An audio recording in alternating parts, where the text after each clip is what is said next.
At the wedding of the man who abandoned me, the bride raised her wine glass and declared I saved him from a broken woman. Everyone laughed. Clink glasses. No one knew that the broken woman, sitting quietly at the end of the hall, was me. I didn't get up. Don't cry. But my daughter did something unexpected. He walked out into the middle of the party, took off his waiter's hat and said, "I'm his daughter, and I have something to say." And at that moment all the long-buried truths were revealed. I sat at the end of the wedding hall trying to remain calm as the bride raised her glass of wine and said loudly, "You saved him from that broken woman." Everyone laughed. They really laugh. Some people clinked glasses, others nodded in approval as if she had just uttered the best joke of the party. I felt my face get hot. Not because of shame, but because painful memories of the past are swirling. I don't cry, I don't run away, I just clasped my hands together. But amid the twinkling lights and loud noise, a waiter stepped forward, walking slowly as if wading underwater. She stopped right in front of the main table, took off her hat, held it in her hand and looked straight at the bride. "I'm his daughter," she said, her voice shaky but clear, "and I have something to say." The whole hall was silent. The bride was dumbfounded. Her face was pale, the mouth was still open, but no sound came out. And it was then that everything began to change. Do you ever feel like you shouldn't be somewhere? A feeling like something pulled tight in my chest, whispering, "Go back." I was sitting in the car outside the hotel parking lot, Sierra Grande O, Asheville. One hand clutched the ivory-coloured invitation card with shiny gold edges. The other hand was shaking so much that he couldn't open the car door. That card arrived a month ago. No sender, recorded just text, Amara. Lane, handwritten, in handwriting I don't recognise. I was about to throw it in the trash. Who would send a wedding invitation to his ex-lover, the person he abandoned, without saying goodbye? At first I thought it must have been sent by mistake. Then I thought maybe this was some kind of weird goodwill or a test of hearts, but deep inside I knew what it was, a warning. One way I knew for sure that Gavin Rhee, the man I had lived with for 6 years, was erasing me from his life. Official. I haven't seen Gavin in 3 years, since the night he disappeared from the apartment we shared after I lost my child. He left behind only a scribbled note and a bag of things. Don't turn around, don't look back. But he didn't just abandon me. He abandoned it all, Laia. A 5-year-old girl, his daughter, with a woman who ran away before he and I met each other. Laia called me Mom from the first week of living with her. And from that moment on, I didn't just love Gavin. I lived for her. When Gavin left, Laia stayed. Not because he forgot, but because she chose to. Months later, I was like an empty shell. Opening your eyes every morning is as difficult as pulling yourself out of a mud puddle. The silence in the apartment drove me crazy. Every picture, every piece of music, every corner of the room is a scar that reminds me of a family that once existed, but never existed. I don't reply to friends. I don't look in the mirror. But I still made lunch for Laia. I still braid his hair every morning. I still read my child's spelling lessons, trying not to let tears fall in front of him. One night I collapsed on the bathroom floor after a debt collection call. Laia knocked on the door. At that time she was only as tall as my chest. He opened the door, walked in, sat next to me and held out a peanut butter sandwich. Mom forgot to eat. I think that's when I realised I was no longer alone. From that day I knew I was not allowed to give up. Laia did not abandon me. Then I am not allowed to abandon myself. The next 2 years were a patchwork journey. I worked any job I could, making coffee at the corner shop, entering data for an insurance company, cleaning rental houses on the weekends. In the evening after Laia sleeps, I sit alone, reading books, listening to podcasts and writing in my diary. Not to heal yourself, like people say online, but to remind myself that I still exist. I gradually rediscovered little parts of myself that I thought were lost forever, like the excitement of redesigning a website, like the quiet joy when a customer comes back to hire you for the first time because you're so beautiful. I moved mother and daughter to a smaller apartment closer to Laya's school, not as nice, but warm enough. One spring evening I burst out laughing at a nonsense story on TV. Laughter rang out in the empty living room, and I realised it had been a long time since I had truly laughed. Then the wedding invitation arrived. I let it sit on the kitchen table for days, untouched. Every time I see it, my stomach tightens, but I don't throw it away. The first person to open was Laya. She picked it up and read it out loud. His voice did not tremble. Its face is calm. "Mom, you should go," he said. I frowned, tired. "What are you going to do to watch the person who abandoned you start a new life with a girl who is both more beautiful and richer?" "It's not because of him," Laya replied, looking straight at me. "But let him know what he has lost." I was silent. At that time, Laya was 16 years old, more mature than anyone I've ever known at that age. And I understand. It's not just about Gavin. It's talking about me. All these years I have lived like the shadow of an abandoned woman. But in Laya's eyes, I am a different person, stronger, more resilient. The woman chose to stay when everyone left, and to that I said, "Okay, I'll go." Uncle Joe, the uncle who raised me since I was a child after my mother passed away, offered to take Laya and me to the wedding. He never liked Gavin. He said, "That guy smiles too much, his eyes don't smile at all. You have to be careful of that kind of person." I just asked him to sit in the back seat with me. I don't want to attract attention. I just want to be present. Just be present enough. I didn't know what I was getting into. I imagine a few looks, a few whispers, feeling out of place in the splendid ceremony of someone who once called me family. But I wasn't prepared for an elaborate display of humiliation under white lace and crystal lights. Laya went to work serving the wedding party that day. He said he wanted to make extra money on the weekend, but I know it's there to make sure I don't fall. When I entered the lobby, Gavin was smiling and chatting with guests holding a glass of whiskey. He didn't look much different, still broad-shouldered with a practiced half smile. If you didn't know, you'd think he's charming. But I know clearly what's behind that smile, the void, the coldness, and the nights left behind without saying goodbye. Then I saw the bride, Serena. Golden hair, pure white silk dress, laughter trying to be loud enough for everyone to notice. She followed Gavin as if she were taking a magazine cover photo. Every gesture said one thing: "Look at me! This is something you've never had before." The wedding ceremony begins. They exchanged vows in front of a giant flower gate. Gavin recited the vows smoothly without any hesitation. I bowed my head, bit my lip trying to stay awake. The audience applauded. Serena turned around, smiling brightly as if she had just won an award. Then came the drinking party.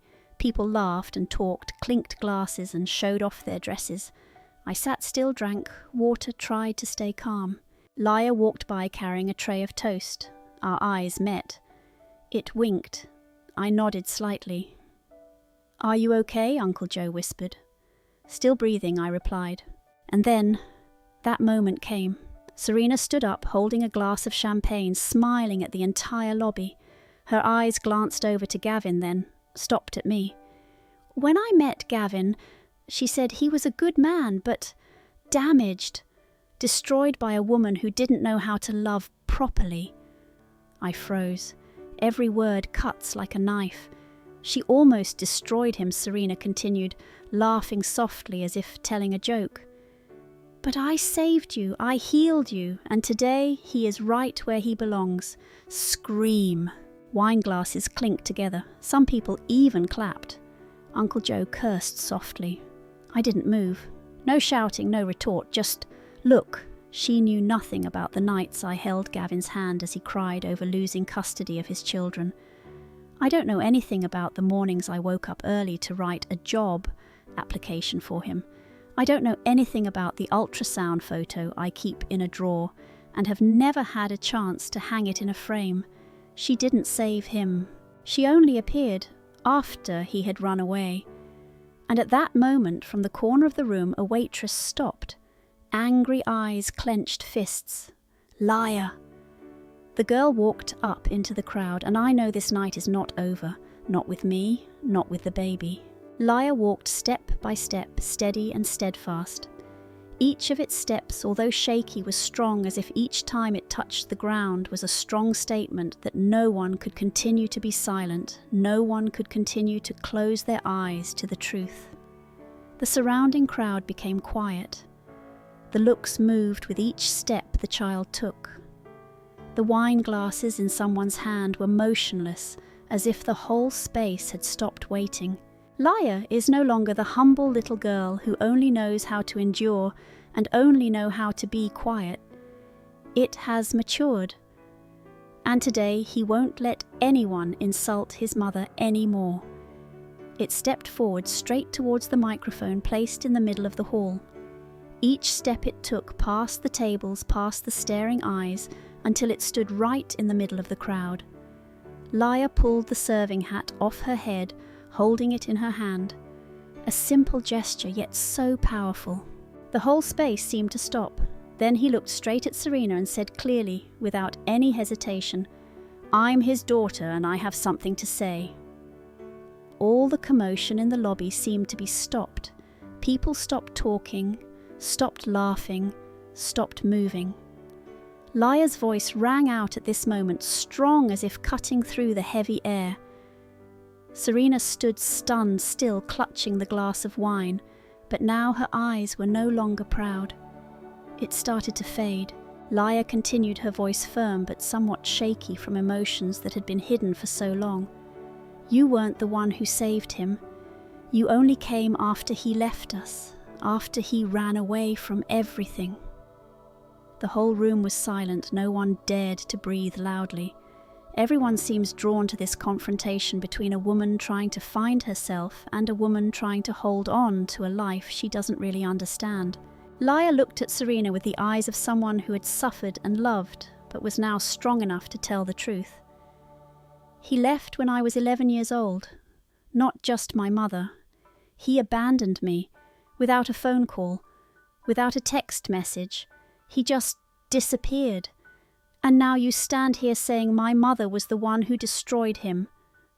Liar took another step, her voice full of challenge without any fear. "I've wondered many times, why is it like that? Why did he leave us? Why did he choose to leave my mother and leave me with the lack of affection? But maybe because I'm not important to him." Serena took a step back, her eyes darting around looking for support, but she couldn't find it. The looks from those around her did not encourage her. Instead, they looked at her like a stranger, as if what she said was just a fantasy movie, not real. "And yet you dare stand here criticizing my mother who stayed, who sacrificed everything to raise me." Liar said each word clearer and stronger than ever. "You don't know anything about us, about the nights I saw my mother stay awake because of worry, because she didn't have enough money to take care of us. You don't know anything about the pain my mother had to endure while carrying the whole world alone." Liar looked at me, her eyes determined. Then he turned back to look at Gavin, the father who for many years had not received the love he deserved. Gavin stood there, lips tightly closed, eyes looking at the floor. His eyes no longer had the cold, unfamiliar look like before. It broke. He looked at Liar as if realizing for the first time that the child he had abandoned was now stronger than ever. And then Liar spoke again, briefly, but full of weight. "He didn't break her, he broke himself. She never broke him. Only he can break himself." The whole room seemed suffocated. Serena looked at Gavin, her eyes hesitant, not knowing what to say. And then Gavin finally spoke, a weak voice like a belated apology. "Liar, I don't know what to do. I thought I was protecting you." Liar looked straight at him without pity. "Protect me? By disappearing? leaving me to live alone with the memories of a father who was never present. Everyone was silent. Gavin bowed his head, not daring to look his daughter straight in the eyes. No apologies, there was no nod, just silence. Laia didn't let that moment last. It turned around, holding my hand tightly as if to say, "We won't have to wait for him anymore." I stood up, holding my daughter's hand tightly. The crowd still hasn't had time to react. Serena stood there, her eyes bright, but now without any confidence. She just stood there watching, not knowing what to do. Laia and I turned and walked away. We said nothing, no need. Each step of the girl echoed on the hall floor like each knock on a door that no one dared to close for too long. Before we could reach the door, a voice rang out behind us, harsh, sharp as a knife. "Wait, Serena!" She rushed out of the crowd, her wedding dress caught in her heels, her hair tangled, mascara smeared under her eyes. A part of her pride was stripped away, left behind, amid the gazes of hundreds of people who once applauded and cheered for her. But now, no one claps anymore. "You can't do that," Serena shouted, her voice cracking. "You can't ruin my wedding like that. You humiliate us in front of the whole family." Laia stopped and slowly turned around. His voice was calm, too calm for a 16-year-old. "You ruined it from the moment you used words to insult the woman who raised me." Serena opened her mouth to reply, but I took a step forward. "You may not know about Gavin's past. No one blames you for that. But standing in front of a room full of strangers and attacking me for no reason at all was your choice, and you are responsible for it." I looked straight into Serena's eyes without blinking. "You don't have to love me, but you have to respect the truth, and the truth is I stayed when Gavin ran away." Her face hardened, then confused. I didn't know he had children." "Did you ask?" Laia interrupted. "Or do you just believe the story that makes you feel like a hero?" No one responded. No one defended Serena. The whole room stood still like a statue. And then Gavin appeared behind her, his shirt unbuttoned, his tie askew, looking so tired he could no longer hide anything. "Laia," he said for the first time, in a real unvarnished voice. "Dad, he didn't mean for things to turn out like this." Laia looked at him, then tilted her head. "So, which part was your decision, I think? If I step back, if I let your mother live her own life, it will be better." Dad disappeared without an explanation. That's not kindness. That's cowardice. I have never seen Laia speak with those eyes. No hatred, no pain, only the alertness of someone who has grown up amid the brokenness. Gavin turned to me, and in that moment, for the first time since he left, he looked at me, really looked at me, not avoiding, not pretending. I'm broken, Amara. You know that well. I can't stand the pain." I raised my head. "I'm broken too, Gavin, but I'm not leaving." Just one sentence, but enough to shock everyone. No one said anything after that. No one needs to say anything more. Laia walked closer to Gavin, eye to eye, and then, something I never imagined, she said, "I forgive you, Dad." Gavin was startled. His eyes were filled with tears. "Not because you deserve it, it's because I don't want to carry this burden anymore. I'm tired, and I've learned that forgiveness is for yourself, not for others." He nodded, choked up. But the baby didn't stop. "You are strong, because I raised you that way." Laia turned around and pointed at me. "She's the reason I'm standing here. Don't give up. Don't complain. Don't stay silent." I couldn't hold back my tears. Those are not tears of pain anymore. It's the tears of someone who has just been seen by someone, really seen, after so many years of living in silence. We walked out of the wedding hall without looking back. No one stood in the way. No one called after him except Gavin's voice, fragile and desperate, rang out behind him, "Laia!" But the girl never turned around. The hotel door closed behind us like the end of an old chapter. Outside it had begun to rain, lightly. The raindrops fell quietly on the shoulders of my shirt, cool and peaceful, as if heaven also understood that it was time to wash away all the hurt. Laia took a deep breath and exhaled as if she was letting go of a lifetime of burdens. She looked up at me, her eyes still sparkling with tears, but her mouth was smiling. A light smile, but as powerful as a bell, rang in my chest. "I can't let her talk about Mum like that," Laia said, her voice no longer shaking. "Not after all." I just looked at her and squeezed her hand. "You don't need to do that," I said softly. "No, Mum." Laia shook her head, her eyes still glued to me, her voice firm. "I need it. You've saved me so many times. It's time for me to give back some of it." I can't say anything more. I just hugged my baby tightly, as if afraid that if I let go, I would lose this moment forever. I don't know when I cried, but this time the tears were not because of pain, but because I know she has grown up. Not just growing up, but growing firmly, growing beautifully, growing properly. Not thanks to anyone else, but thanks to the trauma that I thought would engulf me. When we arrived at the parking lot, Uncle Joe was already waiting, leaning against the car body with his characteristic leisurely look. He looked at us, then looked over his shoulder at the hall door where Gavin was still standing there, not moving forward, not retreating like a shadow of himself. He curled his lips and said softly, "Wow, that's a genuine mic drop." Laia burst out laughing. Clear laughter echoed in the humid evening.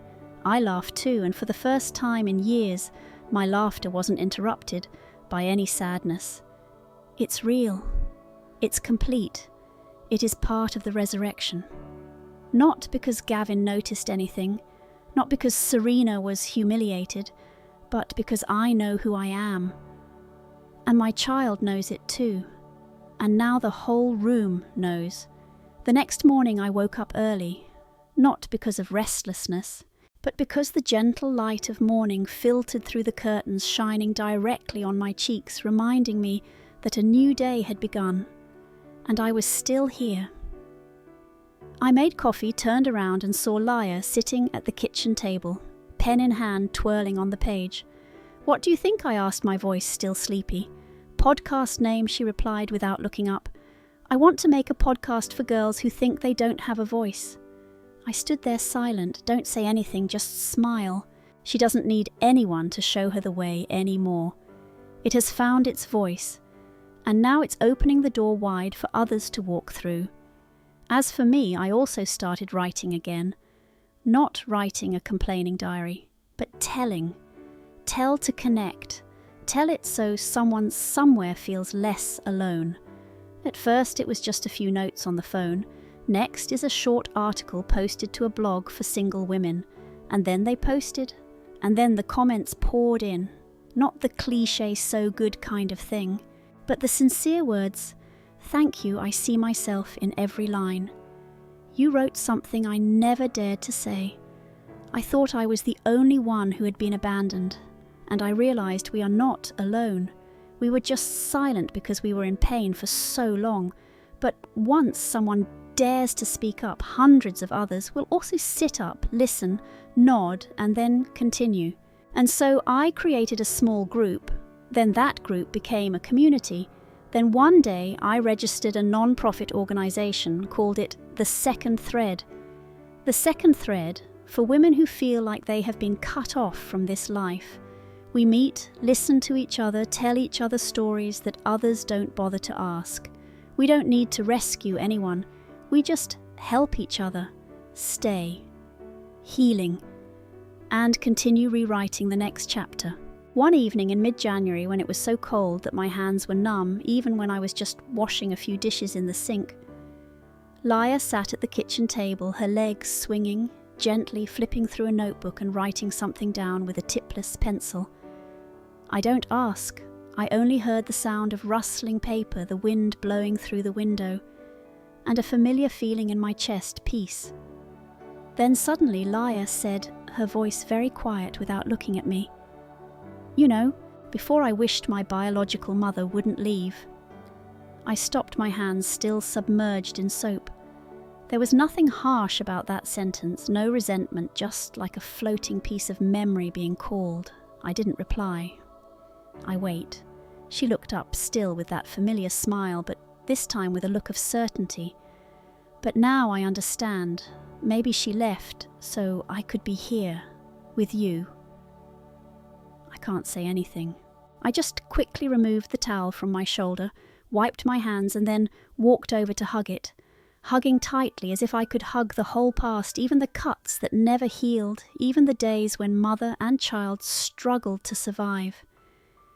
I never expected my life to be perfect. I just don't think that one day I will feel grateful for even the things that bring me down, because without them I wouldn't be where I am today. There was no liar. There are no midwinter evenings where my daughter sits there and says that I am the mother she feels chosen, not entrusted with. Life doesn't always bring us the right person at the right time. Sometimes it rips us apart in the middle of an unfinished chapter, throwing away the ending. But if we dare to stay, dare to pick up every paragraph, every word, then maybe we will write an even better story than the one we ever dreamed of. And most importantly, we don't need anyone's permission to start rewriting our lives. If you've ever felt like I did, if you've ever stood in the middle of a room and felt invisible, if you've ever tried to quietly walk through the days without anyone seeing your pain, then this is a message from someone who has been broken. You are not alone. You are not broken. And you don't have to wait until someone recognizes you to stand up. You only need one thing, a decision. Decide not to give up. Decide that you will not let others write your story for you. Decide to stay with yourself. If this story touches you even a little bit, please like it. Not for me, but for yourself, as a way of saying, I heard, I understand, and here I am. Share this video to let a friend know they are a survivor, but deserve to live life to the fullest. And if you've been the one who had to put the pieces of your life back together, if you've been the one who stayed while someone else left, tell me your story in the comments. Because who knows, there is someone who needs exactly the words you are about to write. And if you want to hear more true stories about resilience, about truth, and about the sometimes messy beauty of humanity, then subscribe. Every week there is a new story, a gentle reminder you're not the only one learning how to stand up.